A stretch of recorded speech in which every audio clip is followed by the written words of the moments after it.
तरी पण आपल्या कार्यक्रमात तुमचं खूप खूप स्वागत. आज आपण या संवादामध्ये ललित लेखनाचं तंत्र या विषयावर बोलणार आहोत. पण त्याआधी मला सुजाताताईंच्या स्वतःच्या एका तंत्राबद्दल खूप मोठा प्रश्न पडलाय, तो मी विचारते.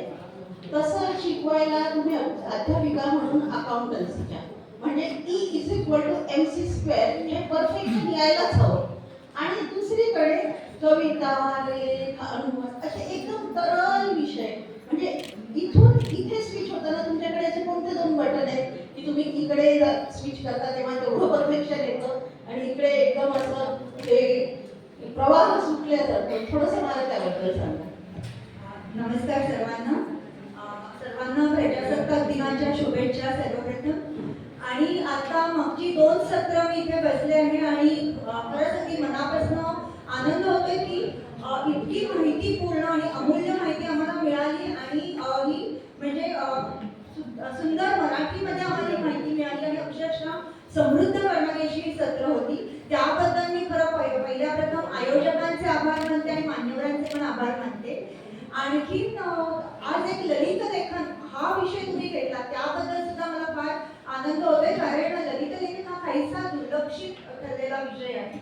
आता तुमच्या विषयाकडे कळते की लोकांना म्हणजे अनेकांना असं वाटतं की कोणी फिजिक्स शिकवतं किंवा अकाउंटन्सी म्हणजे मॅथमॅटिकल विषय आहे आणि तुम्ही कवितेकडे कसं वळला किंवा लेखनाकडे कसं वळला. तर मला असं वाटतं ना की एकंदरीत कविता, लेखन, साहित्य हे आपल्या मनाशी निगडित आहे. म्हणजे आपल्या मनाचं आत्माविष्कार जो आहे, आत्मप्रकटीकरण करण्यासाठी या गोष्टी आपल्याला आवश्यक वाटतात. त्यामुळे आपल्याला शिकवण्याचा विषय जरी वेगळा असला तरी त्याने फार फरक पडत नाही. मुळात मला वाचनाची आवड होती, घरात खूप वाचनाचं वेळ होतं, त्याच्यातनं हे सुरू झालं. आणि मुळात असं एकंदरीत काही दैनंदिन अनुभव असतात. आपण अगदी रोजचा माझा प्रवास, ठाणे ते बांद्रा प्रवास मी अनेक वर्ष करते, त्यामध्ये सुद्धा जे अनेक अनुभव आपल्याला प्रवासात मिळतात, आपल्या आजूबाजूची माणसं असतात, याच्यातनं एक ललित लेखनाची पण सुरुवात झाली. कवितेची तर ओढ आधीपासूनच होती. आणि मला पुन्हा एकदा सांगावंसं वाटतं की अकाउंटन्सी हा विषय म्हणजे मला अनेक जण विचारतात की अकाउंटन्सी विषय असून असं कसं. पण अकाउंटन्सीमध्ये जसं आपण अगदी बॅलन्स शीट सुद्धा आपण तितक्याच तन्मयतेने शिकवू शकतो जशी आपण एखादी कविता शिकवतो. एक्झॅक्टली. कारण ती बॅलन्स शीट जमल्याशिवाय कविता पण जमत नाही, ललित पण जमत नाही, रादर आयुष्यात जमत नाही. तर आपण आता आपल्या विषयाकडे वळू. ललित लेखन म्हणजे नेमकं काय आणि त्याची संकल्पना आणि स्वरूप नेमकं कसं असतं? एकंदरीत आपण वाचक म्हणून जे काही वाचतो तेव्हा आपल्याला आपल्या मनात एक वाचताना ती साहित्यकृती असते. आपण म्हणतो की मी कथा वाचली, कविता वाचली किंवा नाटक आपण पाहिलं.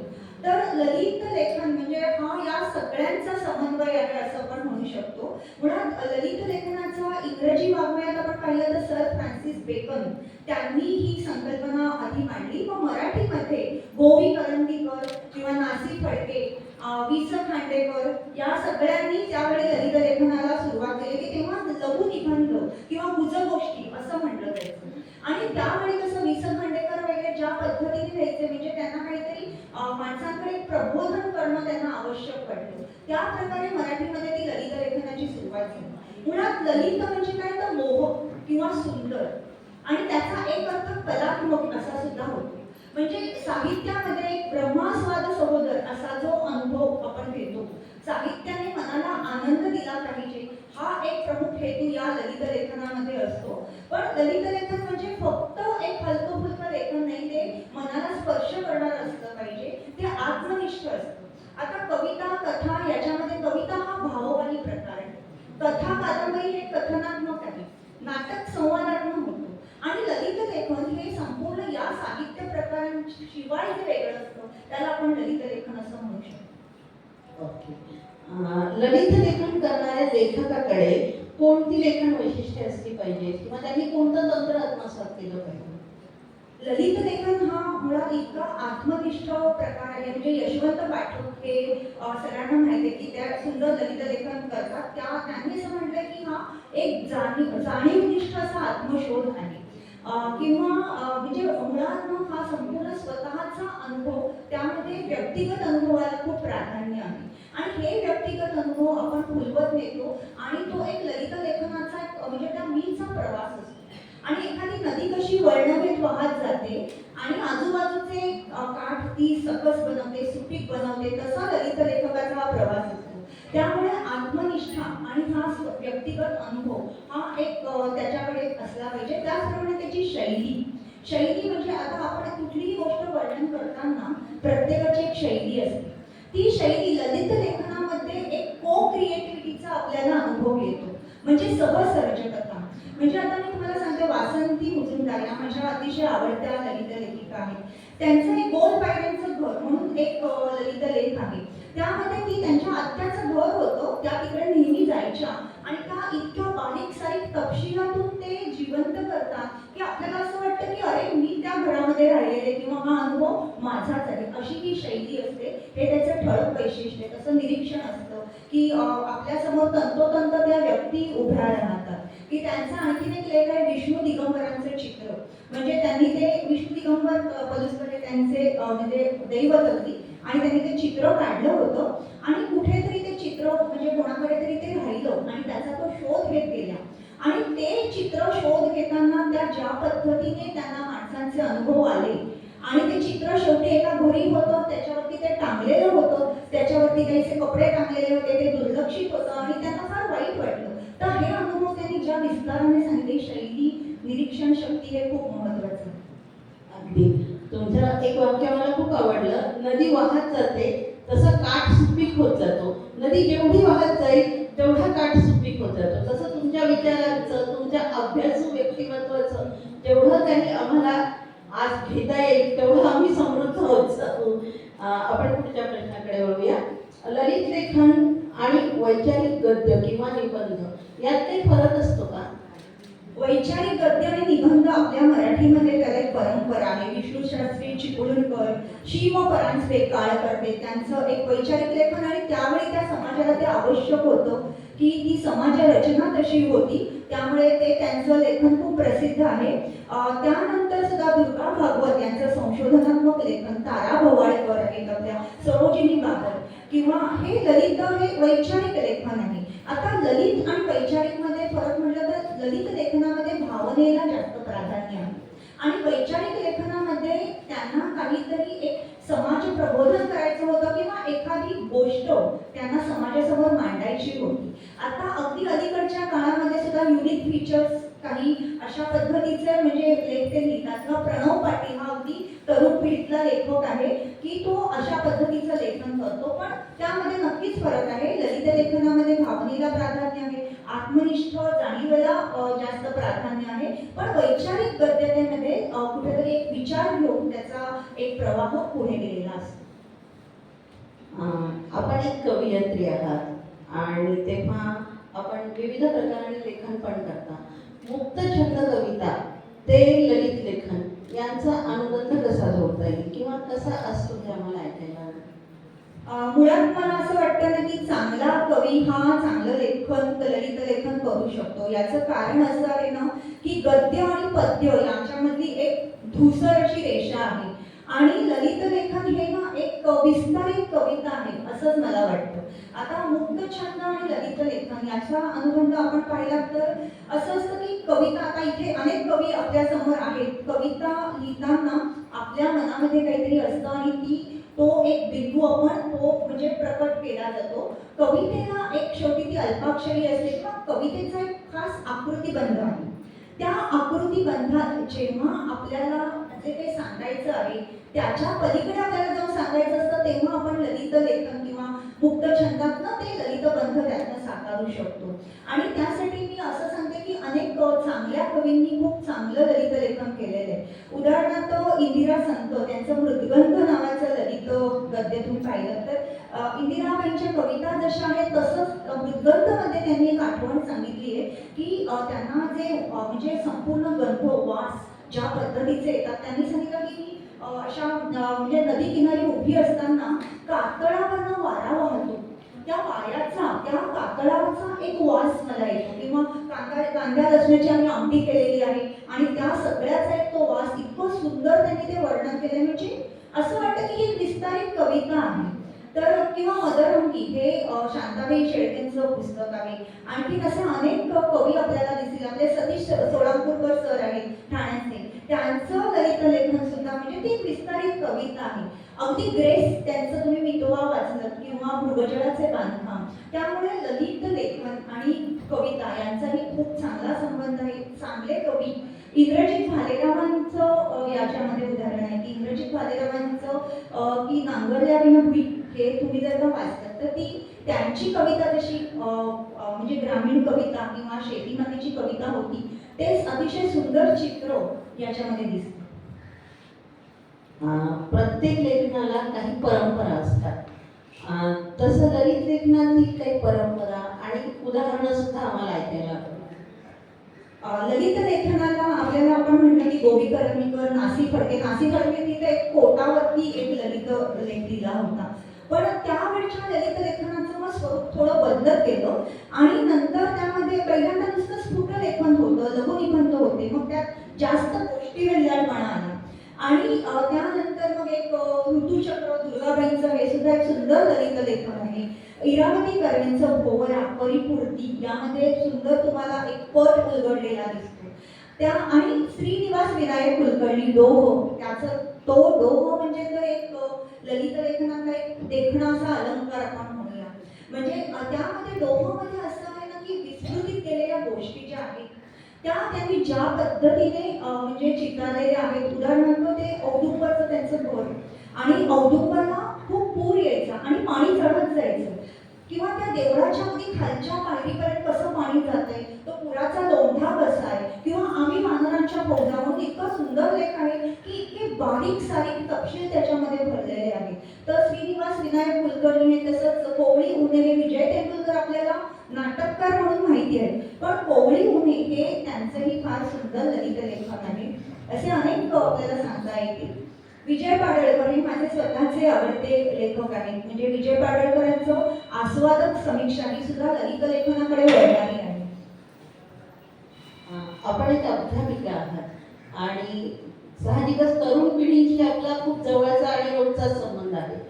तर ह्या तरुण पिढीचा ललित लेखनाकडे पाहण्याचा दृष्टिकोन कसा आहे, आणि त्यातच मी आणखी एक प्रश्न विचारेन की त्यांना ललित लेखनाकडे अट्रॅक्ट करण्यासाठी, आकर्षित करण्यासाठी आपल्याला काय करता येईल? असं आहे की आता आपण आज खूप बोललो याच्याविषयी की किती तंत्रज्ञान आणि AI सगळं काही चालू असताना आजची मुलं काय वाचतात हा प्रश्न विचारला तर आपल्याला म्हणजे उत्तर देताना फार काही बोलता येत नाही. पण तरी मला असं वाटतं, मी नेहमी विद्यार्थ्यांमध्येच आता इतकी वर्ष वावरते आहे, मुलांना आपण जर का काही चांगले पर्याय देऊ केले आणि आपण त्यासाठी थोडे कष्टही घेतले तर थोडेफार प्रमाणात ते इकडे वळू शकतात. आता मुळात ना मुलांचं कॉन्सन्ट्रेशन इतकं कमी झालंय की ते एखादा ब्लॉग जरी वाचत असतील ना, तो लांब असेल 2 पानाचा तर सोडून देतील. जितकं सोपं, जितकं छोटं, जितकं कमीत कमी, आणि फक्त आता तर इंस्टाग्राम, फक्त त्यांना ते फोटो बघायचे असतात तेवढंच पुरेसं असतं. पण आता आपण ललित लेखन हा इतका वेगळा प्रकार आहे, त्याच्याकडे वळण्यासाठी मी तुम्हाला एक उदाहरण देते की मौनराम हे महेश एलकुंचवारांचं ललित लेखनाचं सुंदर पुस्तक, त्याचं नाट्यवाचन, त्याचं अभिवाचन अभिनेते सचिन खेडेकर करत होते. तर असं आपल्याकडे अनेक असे टॅलेंटेड मुलं असतात, त्यांच्याकडून आपण असं अभिवाचन करून घेतलं किंवा त्याचं नाट्य रूपांतर केलं. आता अजयमध्येच इतके म्हणजे हरवणारी कलाकार आहेत, इतके गुणी कलाकार आहेत, अभिनय करणारे आहेत. तर उत्तम ललित लेख तुम्ही घ्या आणि त्याचं वाचन करा, त्याचे व्हिडिओ बनवा आणि ते मुलांपर्यंत पोहोचवले तर, कारण त्यांना जे आवडतंय ना त्याच्यातूनच आपण मुलांपर्यंत पोहोचू शकतो. आपण त्यांना सांगितलं की हे फार सुंदर पुस्तक आहे बरं का, डोहो वाच तू एकदा, किंवा अरुणाताईंचं एक अर्धा वाटेवर फार सुंदर पुस्तक आहे, उंच वाढलेल्या गवताखाली वाचायला पाहिजे, तर मुलं वाचतीलच असं नाही. पण आपण त्यांना ज्यावेळी अशा पद्धतीने नाट्य रूपांतर पाहतील, एखादं अभिवाचन ऐकतील आणि कदाचित त्यांना वाटेल की आपण हे मुलातून वाचावं, तर असे प्रयत्न आपण करू शकतो. जे जिथे पिकतं ते तिथे विकायचं, हे धोरण ठेवायचं की त्यांना ज्या माध्यमातून हवंय त्या माध्यमातून आपण त्यांच्याकडे पोहोचलं करायचं. खूप छान वाटलं तुझं. मला असं सांगा की ललित लेखनामागची तुमची प्रेरणा काय आहे? तुम्ही कसं ललित लेखनाकडे वळल्या? थोडंफार म्हणजे कवितेकडे तर माझं आधीच कविता आवडायचं, कविता लेखन आवडायचं किंवा काही पुस्तकांवर लिहायला आवडायचं, छोटे मोठे लेख लिहित असे. पण ललित लेखन म्हणजे असं मुद्दाम सुरुवात केली नाही. काय झालं की एखादा आपला दैनंदिन गोष्टीमध्ये घडणारी घटना असते, त्यातनं आपल्याला काही लिहावं असं वाटतं आणि त्यावर कथाही होत नाही, कविताही होत नाही, जे आपल्याला मुक्त चिंतन असतं तसं मी लिहित गेले. म्हणजे मी उदाहरण देते. एकदा मी सांगली कोल्हापूरच्या पट्ट्यामध्ये अशी एकटीच बसने चालले होते. तर त्या बसमध्ये एक अतिशय वृद्ध अशी म्हातारे म्हणजे व्यक्ती चढली. ते इतके थरथरत होते, त्यांचा चष्मा असा मी पाहिला आणि त्यांचं अत्यंत म्हणजे एवढं वृद्धत्व होतं की मला पाहून असं एकदम कणव वाटली. आणि ते त्या बसमधून उतरले आणि त्यानंतर मी त्यांच्याविषयी विचार करायला लागले की हे वृद्धत्व ज्यावेळी माणूस अक्षरशः कसा म्हणजे हेल्पलेस होतो, विकलांग होतो, त्याची मानसिक शक्ती कमी होते. आणि मग मला अनेक वेगवेगळे म्हातारे आठवायला लागले. म्हणजे म्हाताऱ्या व्यक्ती की मग गेटिंगवेचा म्हातारा होता, माचीवरला बुधामधला तो म्हातारा होता, किंवा ज्ञानेश्वरांनी ते वृद्धपणाचं जे वर्णन केलंय ते मी पूर्वी वाचलं होतं. किंवा मला त्याचवेळी आपले श्रीराम लागूंनी सॉक्रेटिस जो साकारला होता, ते सगळं म्हणजे ते अनेक गोष्टी अशा आठवल्या आणि त्यातून माझा एक लेख निर्माण झाला, मातीत मिसळण्याची गोष्ट. म्हणजे शेवटी आपलं आयुष्य हे मातीत मिसळण्याचं आहे. किंवा आता एक सुमूची आई, म्हणजे सुमूची आई असा एक माझा लेख आहे. त्यामध्ये असं कोणाला वाटतं की या कुठे आहे सुमूची आई, तुला खऱ्याच भेटल्या का, आता त्यांचं नाव काय, आडनाव काय. तर अशा अनेक बिन चेहऱ्याच्या आणि बिन चेहऱ्याच्या आणि बिन नावाच्या स्त्रिया ज्या सतत म्हणजे त्यांच्या कुटुंबासाठी खपत होत्या आणि त्यांच्या त्या त्यागाला काही मोल नव्हतं, अशा अनेक स्त्रिया पाहून एखादी गोष्ट साकारते, एखाद्या आपल्या दैनंदिन अनुभवांना येतं. मी आता ट्रेनने इतकी वर्ष प्रवास करते, तर कुर्ल्याच्या म्हणजे कुर्ला तो पट्टा आहे, तिथे मला काही मुलं ना डबक्यामध्ये नेहमी डुंबताना दिसायचे आणि इतका आनंदाने की जसे काही ते स्विमिंग टँकमध्ये असा प्रवास करतात, म्हणजे स्विमिंग टँकमध्ये डुंबताय. तर हे पाहून ना म्हणजे मनाला एक खूप दुःखही व्हायचं, कळकळ वाटायची, खूप खेद वाटायचा आणि कशा पद्धतीने व्यक्त करायचे कवितेत नव्हतं म्हणता येत मला, कथा नाही लिहावीशी वाटली. तर मग असा हा ललित लेखनाकडे प्रवास. म्हणतात ना, खरा साहित्यिक तोच आहे जो न लेखे रवी तो लेखे कवी. तर त्या कवीनी साहित्यिक लेखक ललित लेखक घडवला आणि त्याचं ज्वलंत उदाहरण आहे आज मी बोलायचं वाचित करते. आता याला चालू धरून मला तुमच्या एखाद्या ललित लेखनाचं वाचन केलेलं तुम्ही फार ऐकलेलं म्हणजे माझा एक ललित लेख प्राणांवर नभ धरणारा, त्याचं एक 2-3 मिनिटं फक्त मी वाचन करून दाखवते.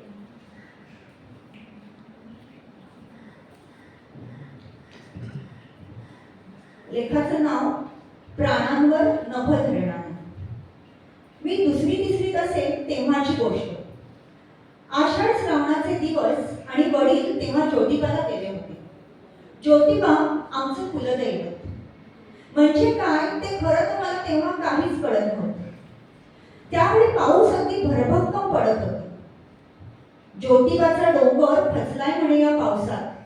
एक बस तर दरीत कोसळली आणि अपघात झाला. अशा काही बातम्या कानावर आल्या.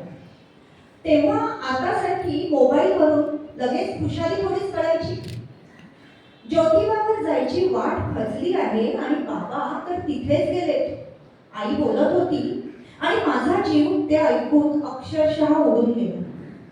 त्या बातमीने माझा बालजीव धास्तावून गेला. वर्गात समोर बाई काय शिकवताय ते कळेनासं झालं. मैत्रिणीशी बोलण्यात, अभ्यास करण्यात, खेळण्यात कशातच मन रमेना. शाळेतला डबा खाताना घास अडकू लागला. दुपारी बाहेरच्या झाडांकडे बघत पुस्तक वाचताना उदास वाटू लागलं. सतत काहीतरी घशात अडकलंय असं वाटू लागलं. बाबा, ज्योतिबा म्हणजे कोण हो? मी मागे एकदा विचारलं होतं. तो देव असतो, आपलं कुलदैवत. पण म्हणजे नक्की काय? रक्षण करतो तो आपलं, पण राहतो कुठे तो? आणि रक्षण करतो म्हणजे नक्की काय? माझे प्रश्न नेहमीप्रमाणे संपतच नव्हते. तर तो ज्योतिबा त्याच्या दर्शनासाठी बाबा गेले होते. संध्याकाळ झाली की की त्या ज्योतिबा देवाचा मी मनातल्या मनात धावा करू लागले. कुठे कोल्हापूर जवळ डोंगरावर बसलेला तो देव, देवाऱ्यात त्याची मूर्ती होती. घोड्यावर बसलेला, हाती तलवार, ताठ कणा, कणखर यष्टी, मोठे तेजाळ डोळे, पिळदार मिशा, डोक्यावरचा फेटा, पितळी मूर्ती चमकत असे आणि अगदी रुबाबदार वाटते. चौथ्या दिवशीही बाबा घरी आले नाहीत आणि माझा जीव थाऱ्यावर राहिला. त्या रात्री ज्योतिबाला मनात दटावून सांगितले, अरे देवा, कुठे बसलास रे डोंगरावर? माझे बाबा लवकर येऊ देत आता घरी.